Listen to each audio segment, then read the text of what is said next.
Okay, आजची आपली योग सकाळ राहणार आहे ध्रुवासनाने. कुठलं आसन करायचं आपल्याला?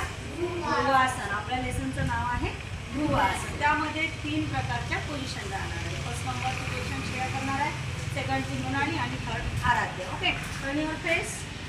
Okay, first number start now. ही पोझिशन आपली फर्स्ट नंबरची आहे. पहिल्या पोझिशनमध्ये असं राहायचं आहे. ओके, सेकंड नंबर मृणाली करून दाखवणार आहे आपल्याला. ही पोझिशन राहणार आहे सेकंड नंबर आणि थर्ड नंबरची पोझिशन याची राहणार आहे. हे झालं आपलं ध्रुवासन. या ध्रुवासनमध्ये ह्या तिन्ही पोझिशन आपण दाखवणार आहे आणि तसं मी आधीच्या आसनमध्ये पण सांगितलेलं आहे. होल्डिंग टाईम राहणार आहे 10 सेकंड. 1 2 3 4 5 6 7 8 9 10. Okay, relax. आणि हीच पोझिशन आपल्याला दुसऱ्या पायाने सुद्धा घ्यायची आहे. सेकंड नंबरची पोझिशन आपल्याला दुसऱ्या पायाने घ्यायची आहे. अशा प्रकारे 3 वेळा हे आसन आपल्याला करायचं आहे. थँक्यू.